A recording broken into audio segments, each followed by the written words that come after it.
Hey guys, welcome back to the final day of Pax East 2016. We're here with another great game. This is a racing game called Grip. I'm here with, what are you, one of the developers? Yeah, I'm Chris, and I'm game director on Grip. Alright, excellent. Would you like to tell us how this game is played? How it's played? Well, it's kind of like Mario Kart on steroids. That's why I'd like to say. It's got similar gameplay. You're racing, you got power-ups, you can shoot weapons, you can use things like turbos and shields to your advantage, so it's not just racing. And it's super intense. The car goes really fast, so it's unlike a lot of other games. Yeah, people seem to like it here. It's been a lot of fun. Alright, excellent. So, like you heard, it's like Mario Kart on steroids. I've seen these cars going about 300 miles per hour, and that's on slow mode, right? Yeah, this is on medium mode. There's a higher speed mode. Very good. Which is crazy, yeah. So, when's this game releasing? Right now it's on Steam Early Access, but we want to do full release, I guess, early 2017. But we also want to go to consoles, so... Go to console? Alright, yeah, I'm going to look out for them too, I guess. So what are we looking at for a price point? Right now it's $16 on Steam. I'm not sure what it would be when it comes to console. We'd have to reassess and, find out at that time. All right, very good. Very great racing game. Make sure to check it out, guys. Hey guys, here's a new game I'm personally really excited for. It's called Fortified. It's like an alien tower defense game. I'm really excited for it. It's like a first-person shooter also. Would you like to give a description on how the game is played? Yeah, sure. So, Fortified is a strategy and base defense shooter. It's a 4-player co-op game, and basically you play as a superhero in the 1950s, and you're trying to fend off a Martian invasion. There's 4 player classes in the game, and the idea is you got to work together to try to stop them. So it was really inspired by the love of being able to play with your friends and to be able to form a strategy and trying to get out of a tight situation. Very good. A multiplayer strategy game, something I like to hear. This game is already out, right? Yes, it launched in February on Xbox One and Steam. So it's out there, you can buy it now. Very good. What are we looking at for a price point? Sorry? What are we looking at for a price point? So it's $15, and actually it's going to be on sale next week for 30% off on Steam. So if you buy it tomorrow, you can get 30% off. Very good. $15 for a game like this, I'm not complaining. It's a really fun game. We've been playing it for a while now. Hey guys, welcome back. Another great game here called Hard Reset. I played a few minutes of this. It looks really interesting. I'm seeing some really nice looking weapons here. Do you want to give a description on how the game is played? Hi, so my name is Tadius. I work for Flying Wildhog, and I have a privilege of presenting you Hard Reset Redux. It's a Redux, so it's actually the first game that we've made. We took the base game and the DLC that we released later, it's called Barons, and we put it together. It's an old school shooter. We call it it's basically Serious Sam with robots. So you get into a level, there are certain points when you will be kind of locked out, and there will be a ton of enemies just crowding, jumping on you, different kind of robots. So you have to shoot them all, destroy everything, using environmental damage, using one of your 2 weapons and a katana, which is actually a new addition in the Redux version. And then you can progress in the story and in the level. So there's some stuff that we introduced. Except for the katana, we also introduced a dodge system, which we had in Shadow Warrior, which was our second game after this one. So we actually managed to pull out Shadow Warrior because we were successful with Hard Reset. That's why Devolver approached us with their IP, and we are privileged to make a Shadow Warrior game. So we took some cool stuff that worked in Shadow Warrior, we put it in the Hard Reset Redux, and as I said, katana and dashes.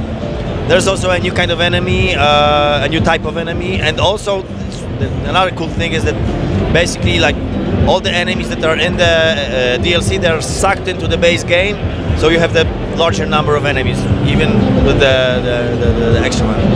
Very good. Is there a backstory to this game? Yeah, of course. It happens in a far future, so it's a mixture of Matrix and Terminator. So basically, humanity is almost extinct. The robots rule the world. There is one last city called Bezoar, populated by humans, and when they are close to dying, their consciousness is transferred into the supercomputer called Sanctuary. So the robots who came to the kind of a peak point of their evolution, they know that the only way to progress their AI is to get into the sanctuary and take control of it, because they need like this, human, I don't know what, this human spirit to evolve. So they are trying to get into the city and to kill everybody and take over the supercomputer. You play as this guy. It's Major Fletcher. He's basically a security officer who's tasked with keeping the robots out. And of course, there is a story. I'm not going to spoil it, but it's a pretty cool, nice cyberpunk story. That's very good. That's a very good description. Is this game out already? Redux version not yet. It will be coming soon. I can't give you the exact date. It's not set yet, I think, but it's really, really soon. Like, all right, it's coming soon, guys. 2 to 3 months. PC and consoles, of course. So all right, PC and console. What are we looking at for a price point? Oh, I have no idea. You would have No to idea? talk with the guys from Gambitious. I'm just, presenting the game. That's there. But I'm pretty sure it won't be full price. 100% sure it won't be full price. It'll be a good, nice little price for you to check out our game. All right. So unsure on a release date, but really looking forward to it. Check it out, guys. Hey guys, back again with another really interesting game. I was pretty interested in this as soon as I heard about modular cars. You know how I am. This is a combat game, correct? Correct, Car Combat. This is Auto Age Standoff. It's our Saturday morning 80s cartoon-inspired car combat game. At the show here, we are demoing our MOBA mode. We have various modes, but this is sort of the core mode we're trying to push, seeing what people think of it. Base-to-base combat. You've got some artillery vehicles spawning from each base, moving to destroy the structures in the other enemy's base, each other's. You can support those vehicles and use your different modules and weapons and teammates to help sort of defeat the enemy base and destroy it. Very good. So what encouraged you to make a game like this? So originally, we were thinking about and talked to people about doing an Interstate 76 reboot. Yeah. That kind of fell through, but we did love the idea of a car combat game. We haven't seen very many of them. They come out and they're cool, but there hasn't been anything that's really caught everybody's attention. So we wanted to give it a shot. We had some ideas, as everyone does. Our inspirations were Interstate 76, Vigilante 8, even Car Wars back in the day, Twisted Metal, of course. The list goes on and on. We love the Twisted Metal style combat in terms of more like dog fighting rather than the free mouse aim. So that's the style we've gone here. And now we're at Pax East showing our game, and everybody is having a lot of fun. So we're excited. Very good. Car combat games are always fun. Is this game released yet? When's this coming out? So we have our coming soon page up on Steam right now. What we're trying to do is get anyone who's interested to wishlist it. That's going to really help us a lot. Yep. We want to build the community. We want to get you guys in there, and we want to make sure we're focusing on the modes that you guys like. We know what we like. Pretty good guesses. People are having fun, but we really need you guys to come in if you like it and play it. So we're looking to release in about fall of this year. Probably going to go early access so that we're doing the right thing and we get everybody in there, to help us develop the game, and then we'll go from there. Very good. What are we looking at for a price point? So, honestly, I'll throw this out, but I can't guarantee anything.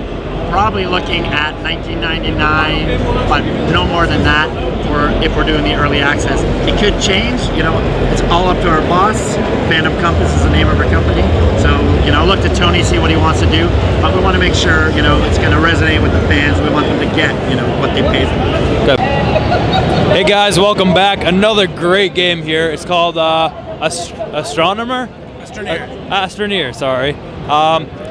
From what I've seen so far, this looks like a really interesting game for you who like to explore and create. This game's in space, which is pretty cool. You want to give a brief description on how the game is played? Yeah, well, it's a game about interplanetary exploration. It's a third-person open-world sandbox game with heavy influences on, like I said, exploration. Every planet we have is completely procedurally generated. So we have handcrafted biomes that we throw at the system. Every planet's completely traversable, so you can walk all the way around it, but you can also walk all the way through it, because every planet's also deformable. So we use a voxel-based system, and sort of like Minecraft, where they represent their voxels with cubes, we actually end up wrapping a mesh around our voxels and represent it that way. So you find the players can actually deform their way to get down a cave system, deform their way out of situations, and use deformation in like crafting recipes and things like that. Very good. So what encouraged you to make a game like this? The whole team is really interested in space, especially with the way it's been going. With guys like Chris Hadfield making space accessible, watching the news between SpaceX and the ESA. And yeah, so we just wanted to make space an accessible topic. We're not a simulator. We think the team behind KSP, Kerbal Space Program, they're doing an amazing job with that. We're also not going fully fantasy, so we want to do something that is fun, it's open, people can explore planets, look around, work with their friends for the goals that they set for themselves, and take it from there. All right, very good. So when's a game like this coming out? We're shooting for Steam Early Access later this year, the end of summer, early fall, and it'll come out for PC, most likely Mac. I mean, both of our programmers use Macs, Okay. and we'll also look at Linux as well. All right. What kind of price point are you looking at? We haven't decided that yet. All right. It'll Very be good. affordable. All right. Very good. So an excellent space game. Hey guys, we're back with a really interesting booth here. We're really drawn to it because of this awesome control panel here to play the game. Would you like to tell us about some about the game, like how you play it? Yeah, sure. This is Objects in Space. It's a space trading game, so you're going around a large open universe trying to like buy and sell goods, get lucrative trade routes, pick up jobs where you can take them. And what we're showing is a combat demo. Someone's trying to get a pirate killed before the pirate kills them out in like an uncharted nebula. Now, the setup is all stuff that we've built over the last few months at home. What we want to do is try and get everyone else to build their own kind of gear at home. The game totally works with a keyboard and mouse. You don't need to do it, but we've released blueprints and schematics on the website. We're going to release the source code for all the controllers. So yeah, anyone can get stuck in and like build their own spaceship. That's really cool. I really appreciate what you've done here. It's all running on an Arduino, right? Yeah, there's one Arduino in each of the different boxes, and they're all running through a USB hub and then into the laptop. All right. So what inspired you to make something like this? It was submarine simulators, actually. Like, sub-sims are actually really like fun. They're really intense, and when you've got a missile coming at you, it's one of the most like nerve-wracking experiences in the world. But they're also really, really niche. So the idea was just, well, what if we took the mechanics of a submarine sim and put it into a space game? And then we were thinking about it, thinking, man, spaceship bridges are really cool. And then we got wind of Arduinos and how they worked, and so we just kind of got started. This is like the third setup. The first one we built in a shoebox. Oh, that's really cool, actually. So when's this game coming out? It'll be out in probably about 6 months or so. We've got a mailing list where we're doing updates, so if anyone's like after the beta or something like that, objectsgame.com, we'll have everyone informed, and we'll keep people informed of our progress and go from there. What are we looking at for a price point? We don't know yet. We don't know yet? We're still tossing and turning. I'm thinking somewhere between like $20 and $40, but it could go either way. All right. Make sure you get your game controllers built before the game comes out. If you're interested in these kinds of games, we'll try to give you a close-up of the controller here.